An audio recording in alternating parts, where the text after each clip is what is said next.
నిన్న హైడ్రా విషయంలో పేదల పక్షాన నిలిచి హైకోర్టు చేసిన వ్యాఖ్యలకు నేను హ్యాట్సాప్ చెప్తా ఉన్నా. గతంలో కాంగ్రెస్ అంటే ఇందిరాగాంధీ గరీబోంకు హటావో అనే నిదానం ఉండేది. ఇవాళ ఈ రాష్ట్ర ముఖ్యమంత్రి రేవంత్ రెడ్డి గారికి గరీబోంకు భగావో అనే నిదానంతో హైదరాబాద్లో ముందటికి వెళ్తూ ఉన్నాడు.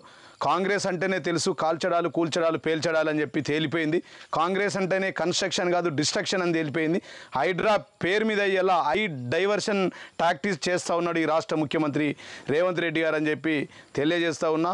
మరి ప్రజలంతా చూస్తూ ఉన్నారు. ఇవాళ ఈ రాష్ట్రంలో గతంలో కాంగ్రెస్ అంటే ఒక స్కాంగ్రెస్ అని, ఒక స్కామ్ల పార్టీ అని, father of the corruption party Congress party అని ప్రజలందరికీ తెలుసు. ఇవాళ అదేవిధంగా గతంలో భూమిలో బొగ్గు కుంభకోణం, భూమి మీద కార్ల కుంభకోణం, ఆకాశంలో అగస్ట కుంభకోణం, అంతరిక్షంలో 2G స్కామ్ చేస్తూ ఇలా పంచభూతాలను దోసుకున్న పార్టీ కాంగ్రెస్ పార్టీ. ఆనాడైతే ఈరోజు కూడా ట్రిబుల్ R పేరు మీద రేవంత్ రెడ్డి, ఫ్యూచర్ సిటీ మీద రేవంత్ రెడ్డి కుటుంబం, చెబులార్ పేరు మీద రేవంత్ రెడ్డి, రాహుల్ గాంధీ, రాబర్ట్ వద్రా, రంగనాథన్ నలుగురు కలిసి ఇలా హైదరాబాద్ పేద ప్రజల్లో గుండెల్లో హైడ్రా పేరుతో ఒక హైడ్రోజన్ బాంబుగా, ఒక అణుబాంబుగా మారిర్రు. వాళ్ళని భయభ్రాంతులను చేస్తూ ఉన్నారు, వారి ఇళ్లను కూలుస్తూ ఉన్నారు. కాబట్టి మరి నిన్న రాత్రికి హుటాహుటిన వెళ్ళినటువంటి రేవంత్ రెడ్డి ఢిల్లీలో పెద్దలను ఒప్పించి, రేవంత్ రెడ్డి గారు రాహుల్ గాంధీతో ఒప్పించి వెంటనే హైడ్రా విధి విధానాలను మానుకోవాలా, ఆ హైడ్రాను రద్దు చేయాలని చెప్పి మేము కోరుతా ఉన్నాం. ఒకవేళ మీరు హైడ్రాను రద్దు చేయకపోతే హైదరాబాద్లో హైడ్రా పేద ప్రజలు,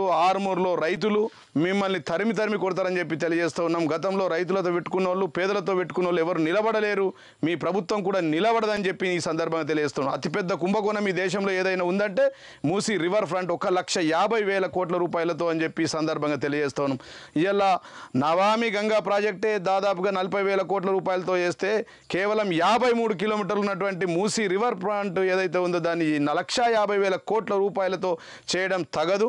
ఇదే 1,50,000 కోట్లు నీకు దమ్ముంటే ఇంకా రైతులకు మిగిలిపోయినటువంటి 30,000 కోట్ల రైతు రుణమాఫీ చెయ్యు, రైతులకు 2 సార్లు ఇవ్వాల్సిన రైతు బంధు ఇవ్వు, మా మహిళ అక్క చెల్లెలకు 2,500 పింఛన్లు ఇవ్వు, నువ్వు పెంచుతున్న 4,000 పింఛన్లు ఇవ్వు, పేద ప్రజలకు మా యాదవ సోదరులకు గొర్రెలను పంచు, మా పేద ప్రజలైనటువంటి గూన్లకు, బేస్తోళ్లకు చెర్లలో చేపలను వేయు, అదేవిధంగా మా అక్క చెల్లెల పెళ్ళిళ్ళు జరిగితే తులం బంగారం ఇస్తానో గా బంగారం ఇయ్యు, నువ్వు చెప్తాన్న 420 పథకాలు ఏవైతే ఉన్నాయో ఆ పథకాలను అమలు చేయి. కానీ ఈ 1,50,000 కోట్లతో మురికి మీద ప్రయాణం చేస్తా అని చెప్తే ఖచ్చితంగా అదే మూసీ నదిలో నీ కాంగ్రెస్ పార్టీని తొక్కి పెడతారని చెప్పి ఈ సందర్భంగా నేను తెలియజేస్తూ ఉన్నాను.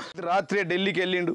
ఢిల్లీ పెద్దలు నొప్పించి హైడ్రాని రద్దు చేసుకొని పేద ప్రజలకు పంచాల్సినటువంటి, మరి ఈ రాష్ట్ర ఆదాయం పెంచి పేద ప్రజలకు పంచాల్సినటువంటి పథకాలను పంచాలా, లేకపోతే అదే పేదలు, అదే ముసలోళ్ళు, అదే మహిళలు ఎవరైతే నీకు ఓట్లేసి గెలిపించిన వాళ్ళు వాళ్ళంతా నిన్ను తరిమి కొట్టి కాంగ్రెస్ పార్టీని 400 ఫీట్ల లోతుల పాతి పెడతారని చెప్పి సందర్భంగా తెలియజేస్తూ ఉన్నాం.